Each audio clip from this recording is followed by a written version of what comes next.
Hello programmers, welcome to my YouTube channel Techie Projects. So in this video I will show you the hand character recognition using machine learning.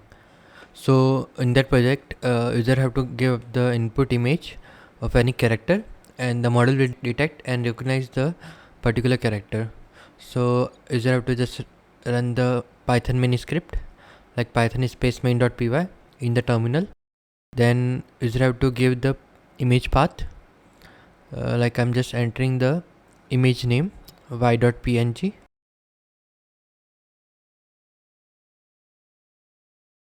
Just minimize it and check out the picture name. Okay, this is the y image and the name of image is y. So let's enter and it will predict the y. We give the input image of y and it will predict the y. Okay, you can give any input image of any character and it will predict that particular character. Thank you friends for watching my video. If you are new, then subscribe channel and share with your friend. Thank you.